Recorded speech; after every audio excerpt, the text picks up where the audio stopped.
Oh, it says here that Netflix is making a new Chronicles of Narnia. Oh, no.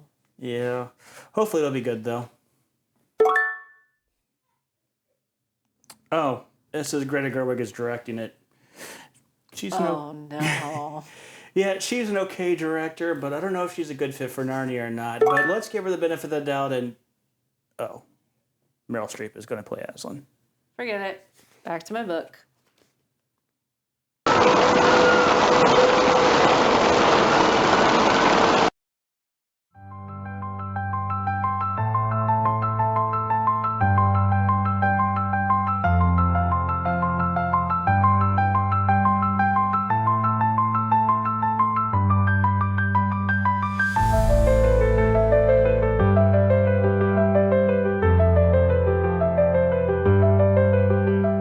If it wasn't clear, we're not super excited about the Chronicles of Narnia Netflix movie, but it could surprise us. It could be How did good. you guess? We wanted to do this before we heard about the Netflix movie, but we've decided this is a good time to push the button. We wanted to do a kind of an analyst and a discussion on the Chronicles of Narnia, but we figured instead of having one video where we kind of have to rush through every book, it would be cool to tackle each book individually in its own video, because I think there's a lot to go through, even though they are rather short children's books. But they're so detailed and so good. They're dense. Like, in a good way, they're densely packed. They're very packed. Yeah. Full of little things, and every time you read them, it feels like you get something new. Yeah. Especially, it depends on what age you are, too, and things from your age will stick out to you more. If you're in a different age group, then other things will stick out to you. It's amazing. Yeah. Oh, yeah. And this video is going to be our little intro to the series. If you want to read along with us, then we recommend that. We're starting out with The Lion, the Witch, and the Wardrobe, which is the first... we're going published order, by the way. So Lion, the Witch, and the Wardrobe, Prince Caspian, Voyage of the Dawn Treader. Then it's... I always blank on this. Is it Silver Chair next? Yes, Silver Chairs after then the Horse and Prince His Boy. Caspian, then the Horse and the Boy. Yeah, then the Magician's Nephew. Yes. And then finally the last battle. The last battle. Yep. Also, we're going to be going... there's a book out there called Planet Narnia. Okay. And he breaks down how each of the Narnia books are themed after one of these 7 heavens. Isn't it called the Space Trilogy? No, you're thinking of the sci-fi trilogy. That's a completely different thing. Oh, okay. Every Narnia book. So we will be going over his, because I listened to an interview with him and I thought his analysis was spot on for what he was trying to do. Also, Lewis snuck in some medieval theology into the Chronicles of Narnia as well. Of course he did. Medieval theology believed that God had tricked Satan into crucifying Christ. Oh, yeah. So that's why the lion tricks the witch into... killing him on the stone table. Yeah, yep. But we wanted to do a little bit of a dive into C.S. Lewis, his early life, and then his conversion to Christianity, and finally a couple of things. I think, first of all, one of the big points, Chronicles of Narnia is not an allegory. Correct. It is not. Yeah, it gets called allegorical quite a bit. In fact, Tolkien famously didn't care for the books because he thought it was too allegorical. Yeah, I think that, I read this on, forgive me, Reddit, but an allegory is more of one-to-one comparisons. The example that they gave, which I thought was good, was the George Orwell's Animal Farm, which is an allegory of the Soviet Union. And there are characters in the story that can be tied directly to characters in the rise of the Soviet Union. Also, if you ever read Animal Farm, you'll know that Orwell did not actually hate communism. Oh, yeah, interesting. He just believed that corrupt people ruin the system, and it's an inherently bad system. But so C.S. Lewis believed his books were supposism. Yes. Which is the word he used. He had these, even before he was a Christian, he had these images in his head that he wanted that he wanted to tell a story of, including a fawn in the middle of a woods holding a puzzle box and by a lamppost. That's just an image that was in his head. I think he said from a very early age. Wow. So He was just born yeah, to he write also these had books. this image of a lion. Now, I have a theory that I've never seen anybody propose Okay. about I'm here for it. why Lewis used a lion to represent Christ. Okay. Represent, again, not allegorical, but represent, like in that world, Christ is a lion. It's an alternate reality. For the supposism. Yeah. And I think the reason why is because famously, when C.S. Lewis was coming to Christ, he said that, I've heard different stories if it was a motorcycle or if it was a bus or whatever. He was visiting the zoo with his family. Oh, okay. And he said when he stepped on the vehicle, he wasn't a Christian. And when he stepped off, he was. But the first thing he did after converting was go to a zoo. Interesting. And I wouldn't be surprised if the lion stuck out to him, that image that... Yeah. So I was thinking about that. That's just my theory. I don't know. I could be reading into it, but I thought that was interesting. The book proposes the Surprised by Joy book. Says that like he felt like he was hunted, and lions do hunt their prey. Yeah. Yeah, so that's a good time to go into some of his early life and what shaped him. Do you want to take the lead on this? Sure. I did a little research, into this. Yeah, we both have read Surprised by Joy before making this video. Yeah, it was a good book, honestly.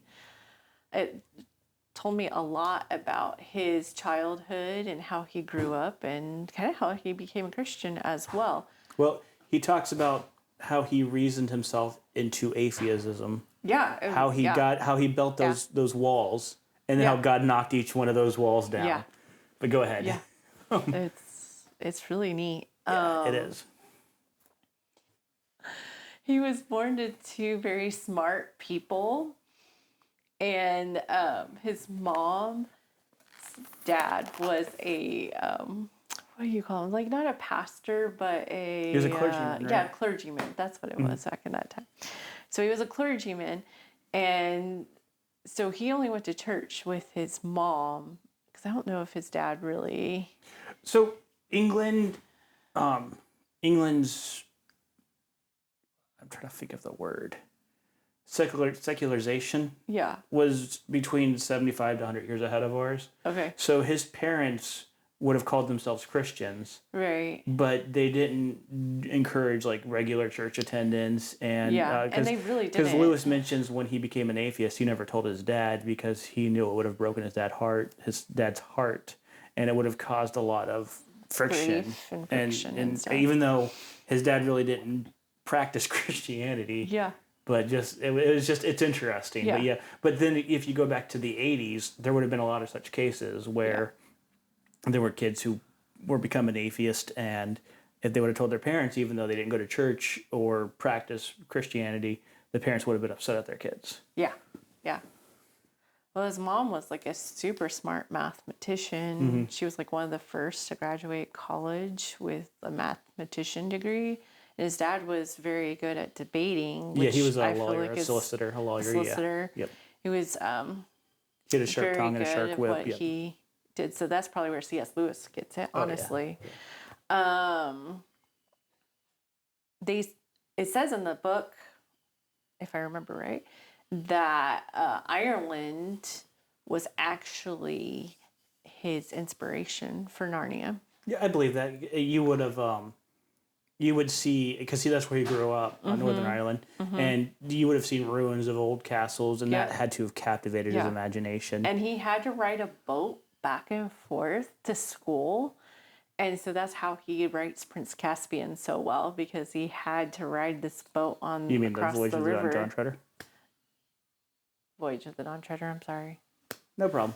He rode back and forth on this boat to go to school, to this awful school, actually. The guy, I believe, used to be super smart, and then with age, he kind of became what we would call Alzheimer's in these days, a little crazy, and so didn't treat Plus the kids as bitterness. well. Probably bitterness, too. Yeah. He would beat kids and bully them, and I feel like C.S. Lewis said he didn't really learn too much in those years. It was just more of trying to survive. But yeah, that guy didn't give him a love of learning. Yeah. Like another teacher did, but we'll get to that guy. Yeah. So his mom died about 10 years old. And unfortunately, that kind of broke his family. It drew him closer to his brother, but kind of pushed them away from the father because the father wasn't sure how to grieve and still love his kids, unfortunately. So one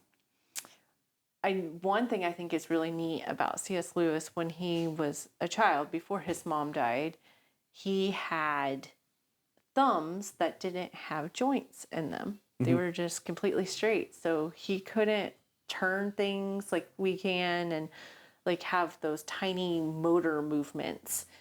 He said he was born to hold a pencil in his hand. Yeah, he it was interesting. He kind of was a paradox in a lot of ways. I wrote down he was a medieval man in a industrial world. Yeah. And he didn't care for industry, but he was fascinated with technology. Yeah. When he was trying to do those little things, he would get so frustrated that he would end up going to his mom in tears. Poor little guy. Yeah. At the time. Right.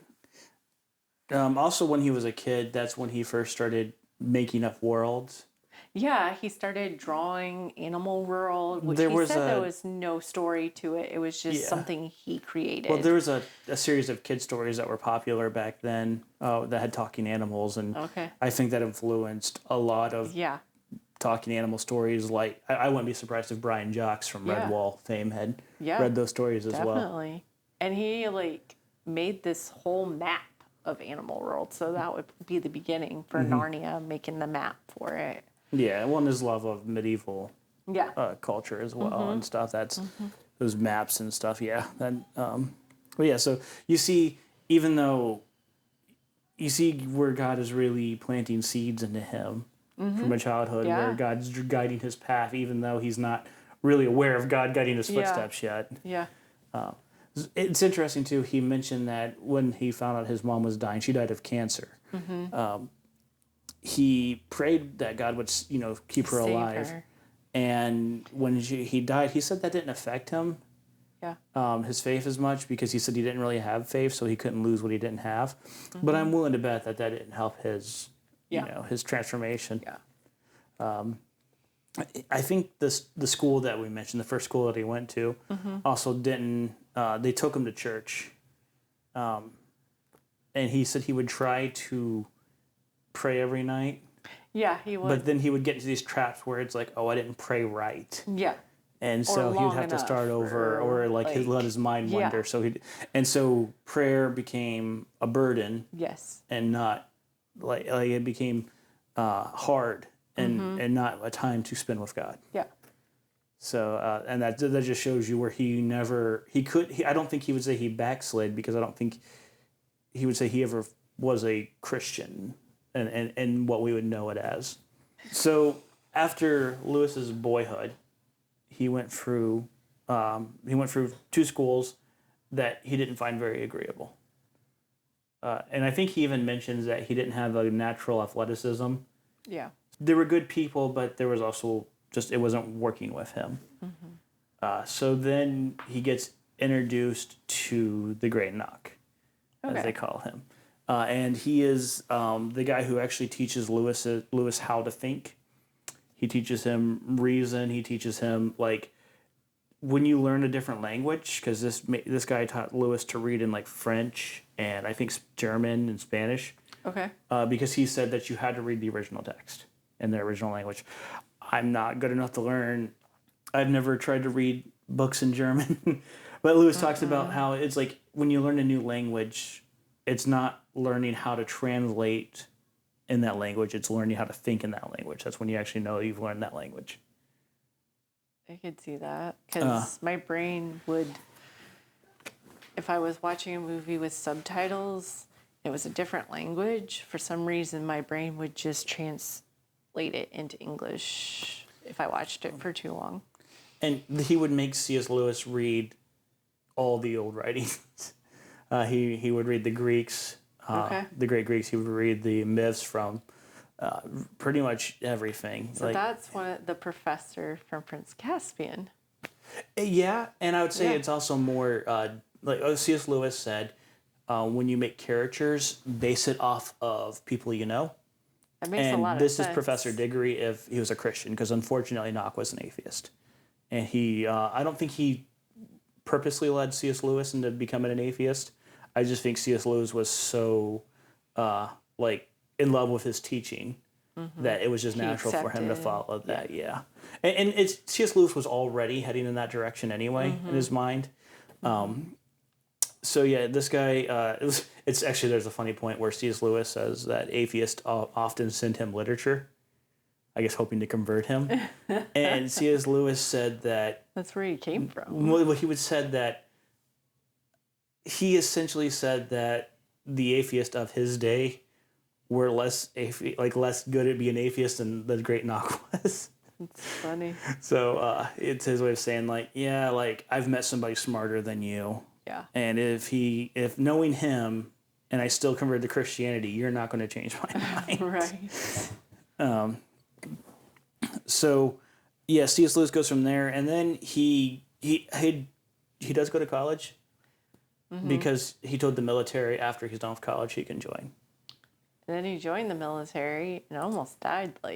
He saw World War I, and World War I was terrible. Yeah. A missile fell right beside him and he almost died. It just was nothing to him. I find that interesting. It is interesting, though, too, that he and another guy, they were both in college together. I can't remember the guy's name. I'm sorry, I'm terrible with names.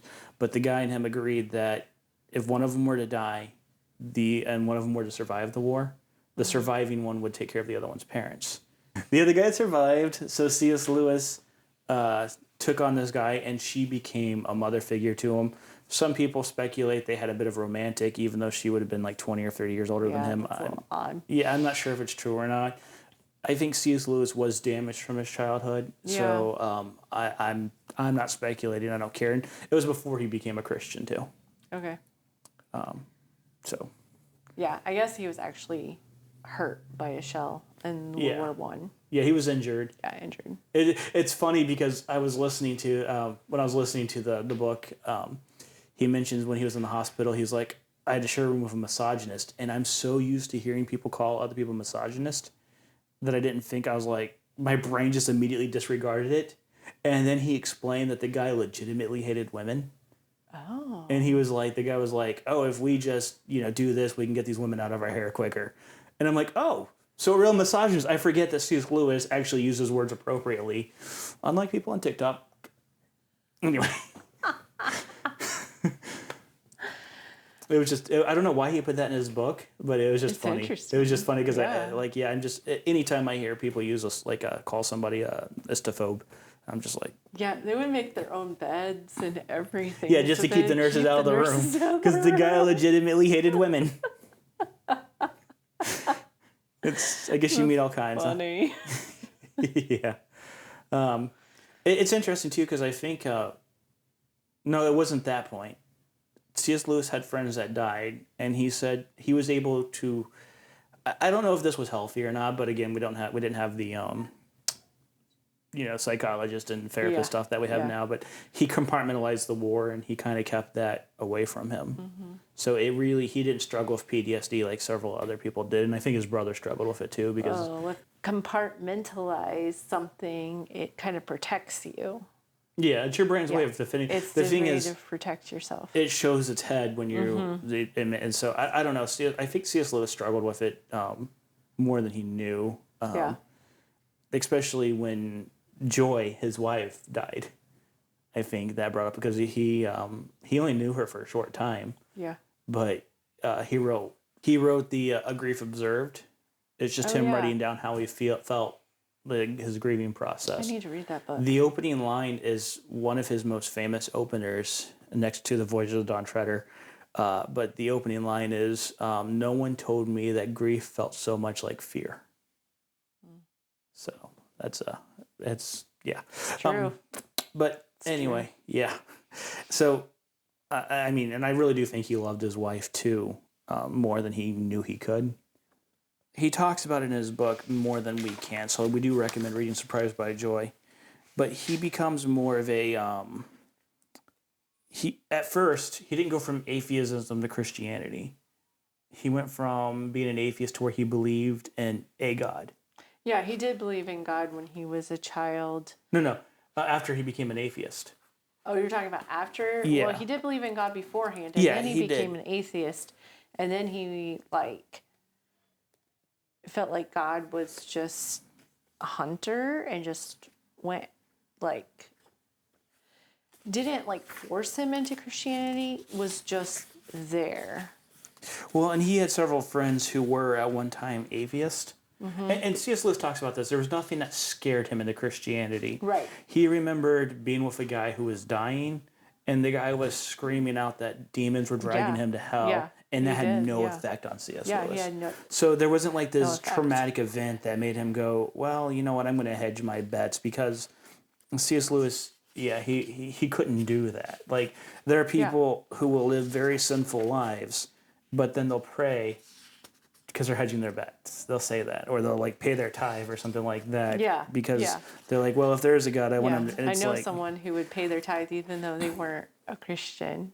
Yeah, and the problem with that is that's not good enough. Your life, okay. Just I guess we're getting into this. Okay, there's a bit of a contradictory to salvation. There's nothing that you can do that is worthy of God's of salvation. Paul said his righteousness was as filthy rags. Yep. And the word filthy that he used, it's like feces covered rags. These are the grossest rags you can think of. Yeah. But you can't ever do enough stuff. You can't ever do you can't ever pay your way to heaven. You can't do enough good works. There's no good works that you can do to balance the scales. Yeah. But that's where it comes, that's why I'm saying that there's this contradictory thing where people will often say, once I get my life together, then I will serve Christ. Yeah, they say that a lot. Like Christ ultimately wants to take those broken pieces of your life and fix them. Yeah, and bring it to him. So it's all you have to do is accept his gift. Yeah. And then follow him. And he will fix everything after you give your life to him. I mean, he's not going to fix everything. Everything's going to be perfect. But he's going to... God has a way of supernaturally restoring things to you, though. Yes. I'm not saying that, if you spent decades smoking... Right. You're still going to have to put up with the consequences of those actions.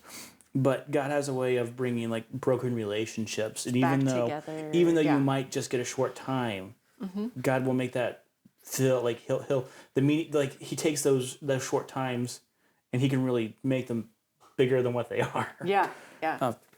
So he pretty much was put to a point where he had to acknowledge that there was a God, and whether he was going to serve him. Well, the existence of that God demanded worship. If there was a creature that was as big to be called God, because we've taken the word God and we've really brought it down quite a bit. I think the person who wasn't a Christian, who kind of had an understanding of how big God is, would be H.P. Lovecraft, and his idea that if there's creatures that are so big and so powerful that if we could comprehend how big they were, we would go insane. Correct. So if there was this ultimate divine being out there, just its existence alone should be worshipped. That's where C.S. Lewis was, God originally. He again, read his book because he breaks it down, where he talks about these pegs that these walls that got knocked down. So he gets to that place, and then he says, then the problem was trying to figure out, if that's true, which religion is true? Yeah. And God it's interesting. Directed him. Yeah. It's cool because he talks about how he was struggling between Christianity and Hinduism. Those were the two religions that he struggled between. I don't remember reading it. He gives his reasons why he didn't go with the Hindu religion. Okay. But he talks about one time, or I don't know if it's in the book. So I was gonna say I don't remember it in the book. I don't think it's in the book. It was. I've also did some other research. But, he was talking with Tolkien, and I'm sorry I can't remember the other guy's name. But they were talking. Oh, it's I can tell you. Yeah, you're right. It's Hugo Dyson. Dyson, that's correct. Good job. He was talking with both of them, and he was saying that there were these myths throughout history. Yeah. And so he noticed that Christianity mirrored a lot of these myths. There's these flood myths, and almost every part of the world has these flood myths. He talks about these myths of like self-sacrifice. I don't know if there's a myth of I don't know. Anyway, so he goes through all these myths. He's like, why is it that I should believe Christianity over these other myths? And Tolkien simply said, or Dyson, they both simply said, it's because this is the true myth. Right. I'm like, that's a great way of wording it. It's in history. Well, and I like what Lewis said too. He said Christianity isn't necessarily, he didn't think of it as the correct religion. He thought of it as the most complete religion. Okay. That makes sense. Yeah, it's like this is the one that really does answer more questions than other religions. Mm-hmm. Yeah, you can actually go back in history and find things about the Bible, and it's there. Mm-hmm. And then you read the Bible and it correlates. It is interesting. I forget how many different myths there are about the flood. Like it's several, especially early human myths. They all talk about a flood, a great flood of some kind.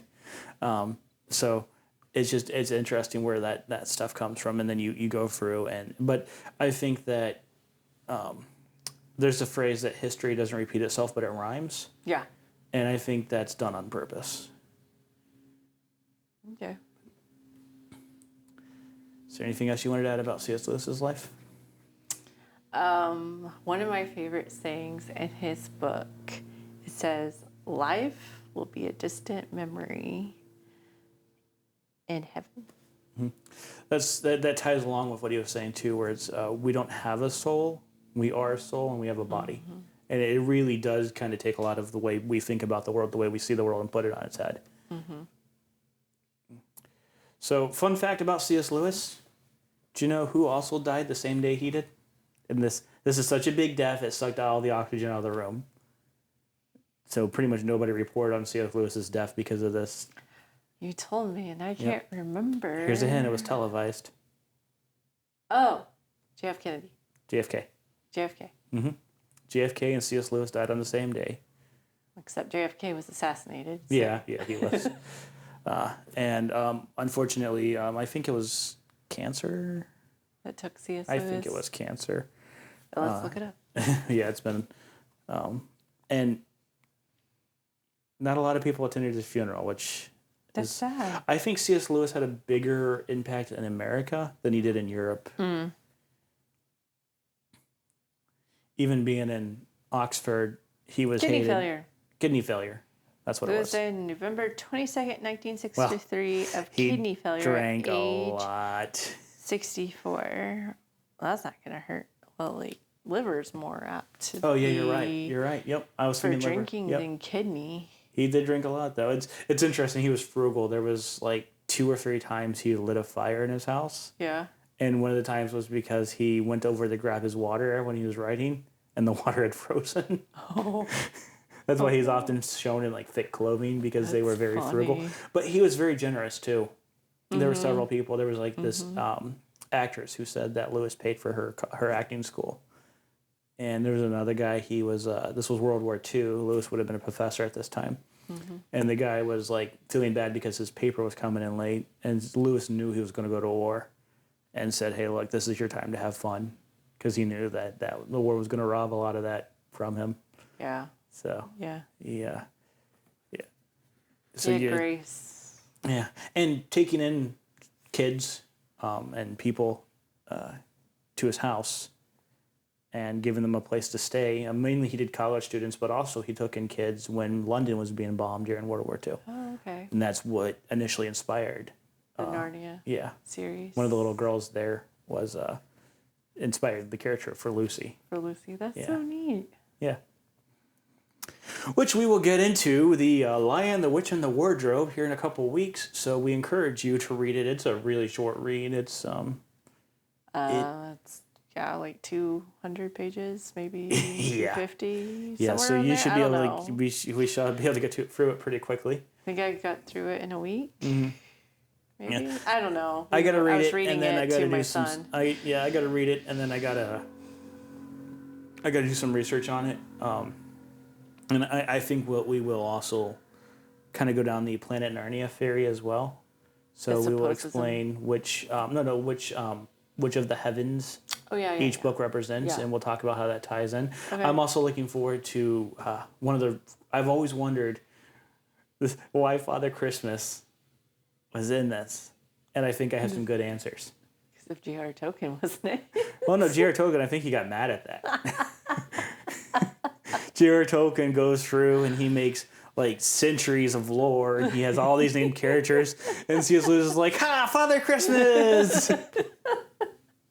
I love it, honestly. Yeah, it's one of those things where it's like it feels random, it works. But I kind of think I see where Lewis was going with it. Okay. So we will talk about that coming up next here time. with our Chronicles of Narnia series. Yeah, series. I'm not sure what to call it. I guess like it's not really a retrospective. It's more of an analyst, I guess. Yeah. Analysis. But we also feel like even though they were written before the Chronicles of Narnia, the sci-fi trilogy, they really do like wrap up very well. Like I think the themes it's hard to explain. I'm going to explain it as we get to them. But so we're going to do the Chronicles of Narnia, and then after that we're going to go into the sci-fi trilogy. Okay. Which isn't a kid's series, but I do think that the story naturally continues in a way. Like it's not in the same world, but it is. It's interesting. And it's a different genre too. Yeah. Because Narnia is fantasy and this is science fiction. But we will go into that later. So be prepared to, if you're going to read along with us, be prepared to get the sci-fi trilogy, which people will notice we don't call the space trilogy. Because Lewis hated that term. Just going according to what I saw it. No, you're fine. I wasn't pointing at you. Okay. I'm just pointing at like if Lewis says he hates the space trilogy and everybody's like, hey, let's call it the space trilogy. All right, guys, thank you so much for watching. And until next time, take the initiative and roll out. See ya.